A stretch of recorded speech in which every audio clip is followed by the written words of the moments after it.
안녕하십니까 시청자 여러분, 박정호입니다. 목요일 오후 이분 말씀만 들으면은 싹 다 정리가 됩니다. 외교, 국방, 안보, 북한 이슈까지 전 세계적인 이슈를 한 번에 정리해보는 시간이죠. 김종대 교수님 오셨습니다. 안녕하십니까? 안녕하십니까? 네, 어제는 부산에 계신 걸로 알고 있는데 동해 먼저 설거지 하십니다. 아유 바빠요. 요즘에 제일 바쁜 교수님들 중에 제일 바쁜 교수가 아닌가 이런 생각이 들 정도로 예. 동해번쩍 서해번쩍 하시는데, 그만큼 김종대 교수님의 말씀을 듣기 위해서 많은 분들이 항상 기다리고 있다, 예. 이렇게 보시면 되겠습니다. 예. 자, 저희가 뭐 여러 가지 지금 나눌 주제들이 많은데 그 중에서도 오늘 귀국한 윤석열 대통령 순방 일정, 이거 좀 평가를 해봐야 될 것 같은데, 네. 대통령실에서 내놓는 평가는 뭐냐면 사우디, 카타르와 지금 새로운 제2의 중동붐을 만들기 위한 여러 가지 계약을 체결하고 왔다. 지금 뭐 총 202억 달러, 27조 원 넘는 성과를 올렸다. 예. 이렇게 강조하고 있습니다. 어떻게 좀 평가를 하고 계십니까? 근데 계약이 뭐 그 LNG 운반선 네. 체결한 거라든가 양해각서는 잘된 일입니다. 음. 우리가 그거 뭐 당연히 그 국부를 네. 증진하는데 당연히 반가운 소식이고 평가할 건 해야죠. 그런데 그 제일 많이 띄우는 게 네. 현대와 카타르 국영기업 간에 체결된 액화 석유가스 LNG 운반선이거든요. 이게 5조 원짜리예요. 5조 원짜리요. 근데 그거를 왜 기업이 발표 안 하고 대통령실이 발표합니까? 기업이 비즈니스에서 네. 자기가 수출한 건데. 이 대통령실이 우리 정부가 좀 많이 도와줘서 사우디와의 관계를 잘 풀어서 됐다, 예. 이렇게 보는 거 아닐까요? 그게 네. 자 사태가 이렇게 된 거예요. 이거는 대통령실하고 아무 관계가 없어요. 그 우크라이나 전쟁의 부산물이에요. 그래요? 예, 왜 그러냐면 작년 2월에 우크라이나 전쟁이 일어나고 러시아가 가스를 끊었어요. 그래가지고 지금 유럽이 에너지난에 처했단 말입니다. 그때 우리 정부가 나 이거 참 최초 공개인데. 최초 공개요? 예. 그때 문재인 정부 때 아닙니까? 그때 미국에서 우리가 카타르에서 수입하는 LNG를 유럽 쪽에 물량을 양보하라는 압력이 들어왔어요. 그런데 그게 말이 안 되는 게 네. 유럽은 LNG 발전소가 거의 없다고, 대규모 저장 시설도 없다고. 가스관 통해서 러시아 쪽으로. 단지 예. 러시아로부터 가스를 그 노스트림이라고 그걸 통해 가지고 받아왔던 거거든요. 네. 그 가스관으로. 맞아요. 그리고 LNG를 안 써요. 그런데 이제 이게 끊어지니까 그 난리가 났는데 예. 그때 유럽이 통탄한 게 우리 LNG 관련된 그 저기 발전 시설 하나도 없다. 그리고 이제 탈탄소를 얘기하고 네. 이렇게 얘기를 하면서 보니까 LNG도 사실은 화석 연료거든. 그렇죠. 그러니까 안 해놓은 거야. 안 해놨는데 지금 이게 지금 에너지의 공급망을 탄력적으로 유지하려면 앞으로는 해야 되는 거거든요. 그러니까 수요는 거기서 발생한 거예요. 그러니까 없던 시장이 창출이 됐다. 그렇죠. 공교롭게. 예. 근데 아시다시피 우리나라는 그 LNG의 선두주자라고. 그럼. 이걸로 주로 이제 그 발전소를 최근에 돌려왔는데 그러는데 그 저기 우리가 또 선박 운반선에도 또 독특한 우위를 점하고 있단 말이에요. 그렇죠. 근데 이게 지금 급해진 거예요. 네. 그래서 우리는 카타르의 선 계약으로 하거든요. 몇 년치 그 물량을 계약하니까 이걸 양보할 수가 없는 겁니다. 그렇죠. 다 계획이. 그래서 그 카타르에 대한 액화 석유 가스를 우리가 카타르에서 수입해 우회 수출을 하든가 아니면 카타르가 생산량을 늘려 유럽에 수출하는 거예요. 그렇죠. 그런 방법이 있었겠네요. 그러면 운반선 수요는 당연히 늘어나는 거지. 이건 이미 작년에 답이 나온 거예요. 네. 그래서 작년 10월에 다 결정된 사업이에요. 그래요? 이번에 윤 대통령이 사우디 가서 아무 관계 없어요. 해냈다, 이렇게 좀 아무 보도가 관계 되는데 없어요. 관계가 그리고 없다. 이거는 예. 기업이 발표할 일이요. 왜 대통령실이 자기들 성과래? 난 이게 참 치졸하다는 거예요. 치졸하다. 옛날에 노무현 대통령이 그 해외 몇 번 갔다 오셔가지고 네. 내가 외국 나가 보니 국가대표는 기업이더라. 이러면서 사실 정부가 아니라 기업이 국가대표다. 네. 이러면서 그 자리를 양보하고 공을 기업에 돌리는 발언을 한 적이 있는데 네. 이제는 기업이 다 한 걸 지공이라 그래요. 아니 윤 대통령이 그랬잖아요. 대한민국 1호 영업사원이라고. 그러니까 1호 영업사원 내 그 얘기도 예. 그러는데 작년에 1호 영업사원을 얘기하면서 그 윤 대통령이 500억 달러 수출을 자기가 영업해 오겠다 그랬거든요. 아, 예, 예. 근데 품목이 3개였어요. 어. 원전, 방산, 인프라. 맞아요. 예. 기억납니다. 이거였습니다. 예. 그러면 이번에 카타르 사우디 방문해서 제일 핵심 품목이 뭐였느냐? 이미 기업이 다 해놓은 거 말고 네. 정부가 수출하는 거. 그러니까 업체가 수출하더라도 정부 간의 계약이 맺어지는 건 무기밖에 없어요. 그렇죠. 방산. 이번에 엄청 강조를 하던데요. 우선 사우디 카타르의 네. 수요자가 정부직 기업이 아니잖아요. 그렇죠. 예. 예. 그리고 우리가 기업이 수출하더라도 수출 심사를 하고 네. 이건 정부 정책으로 하는 거거든요. 음. 그러니까 순수 정부 비즈니스는 무기라고 봐야 돼. 네. 근데 이게 무지한히 급해진 거야 지금 사우디 카타르가. 이스라엘 무지한히 급해진 거야. 이 사태 때문에. 중동 사태 때문에. 예. 그런데 그 저기 뭐 네옴시티에 뭐 어쩐다, 뭐 수소 뭐 에너지가 어쩐다, 뭐 건설이 어쩐다 그래 MOU 잔뜩 너절너절하게 해왔는데 이 중에 몇 건이 계약이 될지는 우린 몰라요. 그러니까 우리가 국민들이 다 알아요. 이제 양해각서가 그 계약이 아니다. 그래가지고 기억은 몰라 사실은. 예. 그거 다 미끼 상품이고 음. 진짜 급했던 게 뭐냐? 절박하게 급했던 게 무기예요? 무기입니다. 아. 이거예요. 음. 그리고 작년에 그 8.15 경축사에서 네. 윤석열 대통령이 우리가 4대 무기 수출국으로 진입하겠다고 하면서 200억 달러 무기 수출 목표를 발표했어요. 네. 사실은 그 황당한 일이죠. 전 세계 어느 정부가 무기 수출 목표를 발표하는 나라는 난 보다 처음 봤거든. 아 저런 발표를 하는구나. 네. 옛날에 이명박 대통령이 처음 하면서 이게 우리 정부의 관례처럼 돼버렸는데 이거 시급히 청산해야 될 적폐입니다. 무기를. 아니 전 세계 어떤 나라가 무기 수출 목표를 예, 발표하나? 예. 무기는 블랙마켓 시장처럼 조용하게 하고. 조용하게. 왜냐 무기를 많이 수출하는 건 명예로운 게 아닌 거거든. 그렇죠. 남의 나라 전쟁이 일어나면 돈 번다는 얘기 아니요? 사람이 죽는데. 그렇죠. 그래서 우리가 우크라이나 전쟁 나니까 폴란드 무기 수출하고 네. 중동 전쟁 일어나니까 사우디 카타르에 무기 수출하고 음. 그냥 전쟁터만 쫓아다니고 막 이러다 보니까 대통령이 무기 중개상이 됐거든. 그렇게 볼 수도 있겠네요. 무기 중개상이 무기 됐어요. 팔러 가고. 아예 그 목표를 발표해 버렸으니. 네. 그랬는데 이런 사건이 있어요. 3년 전에 예멘에 있는 후티 반군이 드론 세대를 사우디 정유 시설로 날려보낸 맞아요. 적이 있어요. 예, 예. 그게 폭파시켰다고. 네. 물론 피해는 뭐 그다지 크진 않아서 다행히 음. 수습은 됐습니다만은 이때 사우디가 기절을 한 거야. 방공망의 미비 대응이 안 되는 거. 그런데 10월 7일 날 그 이스라엘 팔레스타인 전쟁이 일어나고 네. 며칠 후에 심상치 않은 일이 벌어졌거든. 음. 그 예멘 후티 반군의 소행으로 보이는 드론 세대가 아. 떠가지고 지중해 쪽으로 오기 시작하는 거예요. 네. 그거를 미 구축하면서 요격을 했다고. 근데 그때 그 드론이 어디를 향하던 드론이었을까? 어디를 향하고 있었을까? 이게 요격이 됐으니까 알 수가 없거든요. 네. 근데 3년 전에 그 후티 반군의 드론을 보면은 이게 군집 비행이라고 이게 군사 용어인데 이게 벌떼 비행이라고도 그래. 이 집단으로 비행하는 기술이 보여지는 거야. 한 대가 뜨문 오는 게 아니고 집단으로 날아가고 있었다. 서로 간격을 조율을 하면서 네. 이 기술이 있는 거야. 이걸 군집 비행이라 그래. 예. 그러면은 방어하기가 참 힘들어. 벌떼 같이 올 수 있으니까. 그래가지고 지금 사우디 입장에서는 그 지중해에서 벌어진 묘한 사건이 되게 신경 쓰이는 거죠. 그러면은 지대공 요격 무기가 제일 급할 거야. 그렇겠네요. 근데 우리한테 요구한 게 지대공 요격 무기 천궁. 이걸 요구한 거죠. 이게 드럼 잡는 무기라고 네. 본 거죠. 가장 급한 건 사우디 입장에서는 천궁. 이게 천궁. 무기였다. 그다음에 드론 위험만 있나? 음.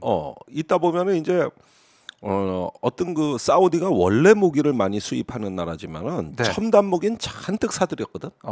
미국, 러시아, 뭐 유럽 이런 데서 잔뜩 사들였는데 이게 재래식 전쟁에는 첨단 무기만 필요한 게 아니에요. 그러니까 어느 정도 그 재래식 방위력을 갖추려고 한 것 같은데 네. 일단은 공중 방어라든가 음. 사실은 유사시에 대잠수함정 같은 것도 필요합니다. 네. 해안에 석유 비축 시설이 많단 말이에요. 네. 그게 타격을 입으면 국가 망하는 겁니다. 그렇죠. 네. 어, 대비를 해야겠죠. 예. 그러면은 이란의 위협도 신경 써야 되고 지금 이란하고 사우디가 중국 중재로 수교는 했잖아요. 네. 그래가지고 정상화되고 있다 그러지만 이 중동 사태가 어떻게 불똥이 튈지 나중에 어떻게 될지 그걸 어떻게 알아? 그렇죠. 대비를 해야겠죠. 어떻게 예. 할지 모르니까. 그러니까 여기에 대해서도 방어가 돼. 근데 무기가 많이 필요하네요. 예. 그러니까 이게 뭐 잭팟이 터질 가능성을 지금 대통령실에서 계속 예고하는데 네. 자랑하고 싶어서 입이 근질근질해. 자랑하고 싶어 죽겠어. 그래요. 근데 사우디가 예. 이 무기 거래 자세한 내용은 비밀로 하자고 제안을 해온 거예요. 왜냐하면 이란도 보고 있고. 그렇네요. 중동 정세가 지금 복잡하게 흘러가고 있기 때문에 굳이 그걸 드러내서 우리 이렇게 막 수입하고 그러면은 얘기 안 한다. 대통령이 가서 저렇게 훌렁훌렁 그 자랑하고 까버리면 예. 사우디가 속이 타. 이럴 때는 국방부 장관이나 방위사업청장을 보내는 겁니다. 그래서 은밀하게 조용하게 그렇지. 해야 되는데. 그렇게 하고 기업이 일단 비즈니스를 하고 그리고 정부는 뒤에서 조용히 돕는 게 무기 거래가 돼야 되는데 그게 최근에 지지율 하락하고 그러니까 외교에서 한 건을 건지려고 보니까 예. 5만 오도방정을 다 떨어. 저렇게 대통령 가서 뻑적지근하게 기사 막 내보내는 이 자체가 우선 사우디가 불편해서 이것이 나중에 계약 취소하는 거 아닌지 모르겠네요. 그래 하더라도 좀 조용히 좀 합시다. 조용히 좀. 무기 거래가 뭐가 자랑이라고. 거기에다 더 기가 막힌 게 있어요. 네. 그 카타르는요. 예. 하마스 지지 국가입니다. 그래서 지금 중재도 막 하고 있는 거 아닙니까? 그래서 인질 2명 예, 구출 석방. 성과 냈는데 그 미국이 감사하다 그랬어요. 근데 전쟁 초기에 네. 이스라엘 규탄 성명을 내버린 거예요. 카타르가. 이게 미국을 거의 뒤로 잡아뜨렸다고. 네. 그러니까 참 카타르가 미국의 우방국인데 어떻게 이럴 수 있냐 이게. 어떻게 그럴 수 있냐. 그리고 하마스 본부가 아예 카타르에 있어. 그래요? 지금 사람들이 하마스를 팔레스타인의 무장 단체로 많이 알고 맞아요. 계시는데, 가자지구 무장. 근데 하마스는 예. 무장 조직이면서 동시에 이데올로기고 또한 네트워크입니다. 그래서 해외 본부가 많어. 그래요. 가자지구에 있는 게 아니다. 근데 이 하마스의 최고 본부는 카타르에 있어요. 그래서 전쟁 났을 때 하마스 지도자들이 카타르에 있다는 보도가 나온 거예요. 그래가지고 카타르에 팔레스타인인들 죽어나갈 때 네. 고급 호텔에 저 사람들이 있다. 이래 비꼬는 기사도 나갔다. 그런데 이 카타르를 하마스를 보호하는 게 카타르란 말이에요. 네. 그러면서 최근에 그 알자지라 방송을 보면 우리는 사실은 균형 잡힌 요소라고 보고 신선한 균형 잡힌 시각을 많이 접하는데 네. 미국은 의심하고 있어요. 그 알자지라가 원래는 국영 언론이었는데 지금은 독립된 그 언론이 됐거든요. 네. 근데 반유대주의 내지는 반미주의 색채의 이 기사들이 나오기 시작하는 거거든요. 이걸 굉장히 경계하고 있습니다. 네. 그러면 카타르가 나중에 어떤 선택을 하고 한국으로부터 무기를 수입해 갔는데 저 무기가 누구를 겨누느냐에 우리가 신중해야 될 필요가 있는 거거든. 네. 이 문제가 지금 있는 거예요. 그러네. 그 생각을 못했던 부분인데. 그러니까 아니 나는 네. 왜 진보 언론에서 이런 걸 기사를 안 쓰는지 이해가 안 가. 그 특파원들도 많거든요. 네. 근데 이 무기 거래의 내막과 네. 그것의 궁극적 목적, 그 다음이 과연 무엇이냐. 그리고 가서 중동 평화에 대해 뭔 말하고 온 거냐. 네. 이런 거 외시 다 점검이 되고 나서 무기 거래는 나중에 하는 거지. 이게 돈 된다고 막 덤벼? 이번에는 이게 방산 분야 이걸 계속해서 띄우더라고요, 대통령실에서는. 와, 이거 해냈다 막 이러면서 수출 물꼬가 튀었다. 아니 그런데 그게 뭐냐고 도대체가. 음. 여기 카타르 역시도 지대공 미사일이 제일 급해요. 네. 그다음에 전차도 관심이 있어요. 어. 그래서 이런저런 것들 보면은 자 그 폴란드에 그 팔기로 했던 무기가 최근에 거의 무산돼 가고 있거든요. 그래요? 대통령이 많이 자랑했지. 그렇죠. 다 그렇게 알고 있는데 잘 되는 거예요. 근데 정권이 바뀌었어. 예, 이번 달에 네. 정권이 야당으로 넘어갔고 폴란드가. 그다음에 돈이 없어.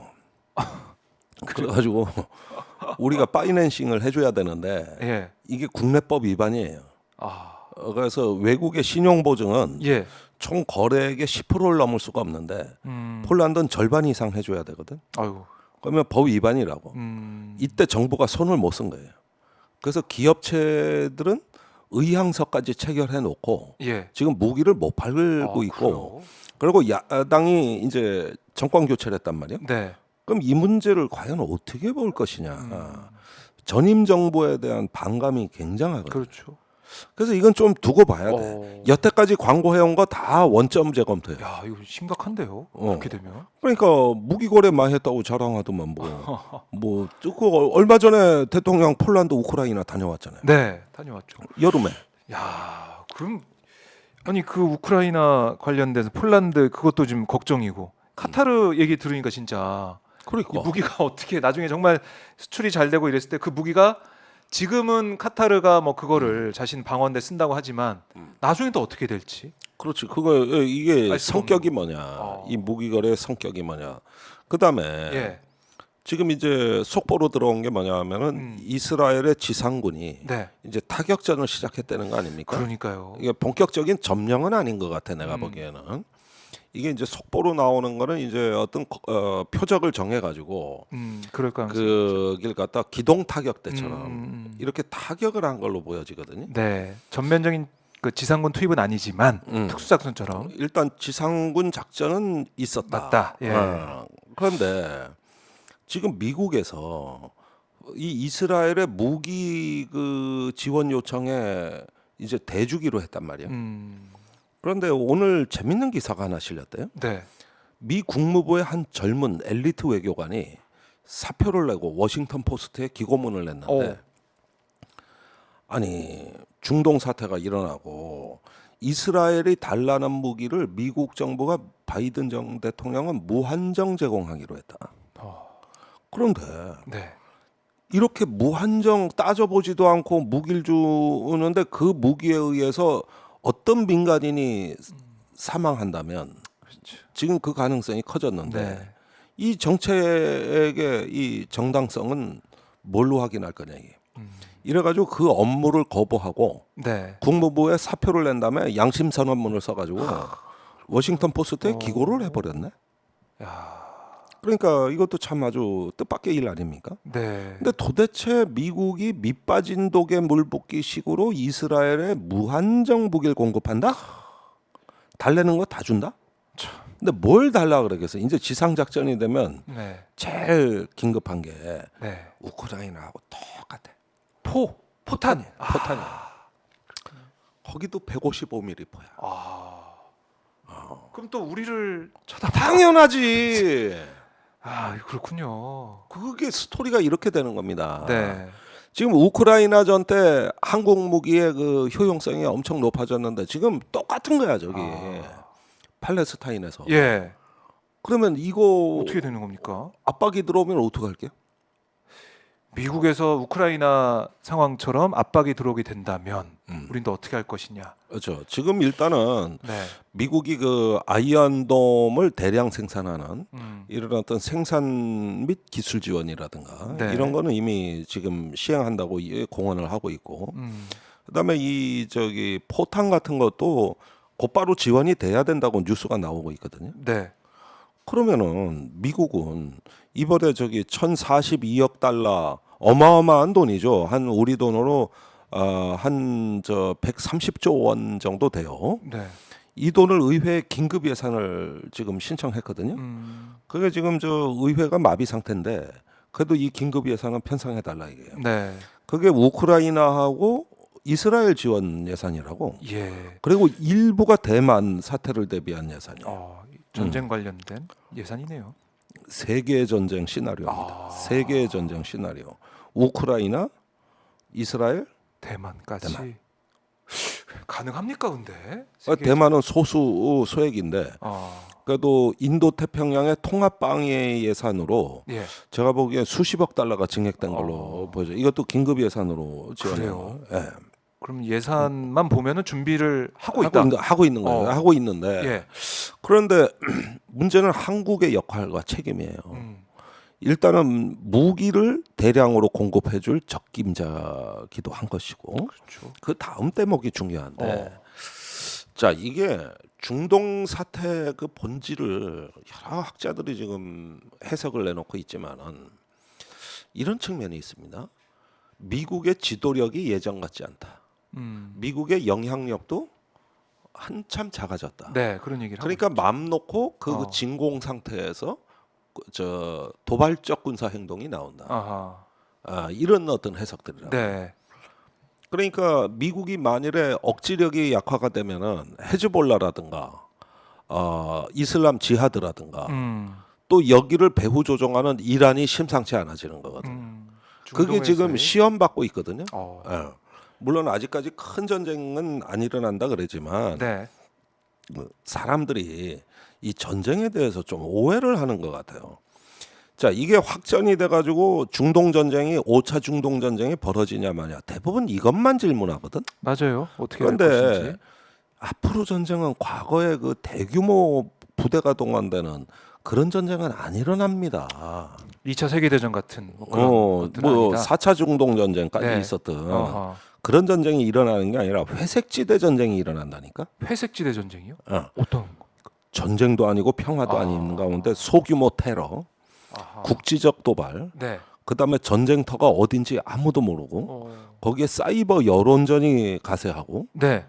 이렇게 되고 그 경제전이 가세되는 거죠. 예컨대 석유를 무기화한다거나 아니면은 그 항행의 질서를 위협하게 되면 호르무즈 쪽에서 우발적 사건이 터진다든가 이러다 보면은 전쟁은 아니지만 전쟁에 버금가는 충격을 줄 수 있는 이런 게 현대 중동 전쟁이라고 봐야 돼요. 참 모호한 그런 전황이 펼쳐질 수 있다. 그렇죠. 지금 이라크의 알 아사 미군 기지가 이미 공격을 받았습니다. 드론 네. 공격을 받았고 그다음에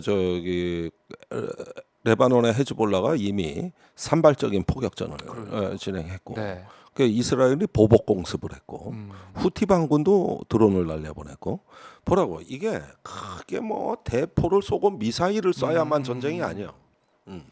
그러니까 이게 이제 그러면서 민간인과 군인을 구별할 수 없는 가운데서 아주 참혹해지는 양상. 네. 이걸 이제 국제 정치에서 더티워라 그런다고. 더러운 전쟁이라 그러거든요. 더티워. 예. 예. 그래서 그 아프간에 파병된 미군 대위 하나가 푸념을 하잖아. 우리 오늘 3가지 일했다. 오전에 적군하고 교전을 벌였고 오후에 건설 현장에 투입돼 가지고 시설 보수했고 그리고 밤에는 네. 적군에 대한 공작 차원에서 어떤 스파이 망원 접촉하고 심리전하고 예. 이걸 하루에 다 해야 된다. 야, 그러니까 이게 봐봐 고전적인 전쟁하고 너무 다르지. 그러게요. 뭐가 전쟁이고 뭐가 전쟁이 아닌지, 뭐가 가짜 뉴스고 뭐가 진실인지 네. 이 구별이 점점 어려워지는 시대에 그런데 이게 큰 전쟁은 아니지만은 공포를 극한으로 끌어올려요. 네. 이런 회색지대 전쟁이라니까. 그건 시작이 된 거라니까. 그러니까 저희가 계속해서 주목했던 것은 이스라엘의 지상군이 어떻게 될 것이냐, 네. 그리고 얼마나 많은 가자지구 피해가 있을 것이냐 이런 것들 계속 보고 있었는데 그건 그거대로 가고 지상군 투입 뭐 할지 말지는 그대로 가지만 네. 또 다른 측면에서도 다른 전쟁이 측면에서. 벌어지고 있다. 그러니까 이란 같은 경우는 난 참전 안 했다고 발뺌을 하면서 네. 참전을 한 효과는 거두는 거죠. 이런 것들입니다. 그러니까 이게 애매모호한 전쟁이에요. 지금 이게 바로 현대적 양상의 네. 그 중동에서 벌어지고 있는 새로운 전쟁 양상들이다. 그러면 한국이 우리가 대응을 잘해야겠네요. 한국의 도처에서 무기 보내달라는 네. 요청이 들어올 수도 있는데 어떻게 행동해야 될까? 이때. 근데 일단은 중동에 대한 우리 기본 정책이 있어야 돼요. 우리가 네. 과거 이명박 대통령 때 원자력 발전소 UAE에 팔려고 덤으로 끼워준 게 군사 동맹 비밀 조약, 저희가 뭐 자동 개입 조항이 들어가 있는. 얘기를 많이 했었습니다. 그 그래서 얘기를. UAE가 지금 달라는 무기는 다 대주고 있거든. 기술자 보내라 그러면 다 보내주고. 네. 심지어는 저기 합참의 장교를 보내 훈련까지. 그걸 비밀리에 해왔다고 여태까지. 그랬는데 이게 이제 이런 상황이 UAE의 한국군이 해준 것처럼 우리도 해달라고 요청이 들어오면 네. 그러면 이제 끼워 팔기로 제가 보기에는 저기 뭐 건설 사업이라든가 뭐 에너지 협력이라든가 이런 거는 해줄 수가 있죠. 네. 그리고 또 그건 우리한테 필요하니까. 그렇죠. 근데 이렇게 될 때 이런 건 굉장히 그 불가피하게 우리가 저기 뭐냐 어쩔 수 없이 하는 게 있고 또 심사숙고해야 될 게 있고 이러다 보면 조용해야 돼요 일단은. 근데 대통령이 가서 오만 군데 그냥 이런 거 다 떠벌리고 이게 이렇게 되면 리스크는 상승하지. 이게 바로 윤석열 리스크야. 윤석열 리스크를 이번에 확인했다. 대통령 그 위신 세우려다가 네. 너무 많이 떠벌리는 거죠. 그러니까 지금 전쟁 양상도 그렇고 지금 국제 정세도 그렇고 방산 관련, 무기 관련해서는 정말 조용하게 물 밑에서 해야 되는데 그것도 신중하게 해야 되는데 우리는 방산을 제일 지금 앞에 내세워가지고 대한민국 1호 영업사원이 해냈다 이렇게 가다 보니까 이러면 안 된다. 그게 영업사원도 영업사원 나름이지 그게 네. 무기중개상이지 무슨. 그리고 대통령이 그게 직접 해야 될 일이야. 그런데 바이든이 그렇게 무분별한 무기 네. 지원에 국무부의 젊은 관료가 저렇게 반발하는 거 보십시오. 이건 미국 내에서도 여론이 팽팽한 거예요. 이렇게 해야 되냐 말아야 되냐. 그리고 미국이 중동의 어떤 미래 평화 구상도 없이 이스라엘에 끌려다니고 있어요 지금. 무조건 이스라엘 지지예요. 이렇게 하면 아랍 세계에서 미국의 영향력은 더 낮아진다고 봐야 되거든. 그렇겠네요. 이게 어떻게 잘 가는 길입니까? 이게?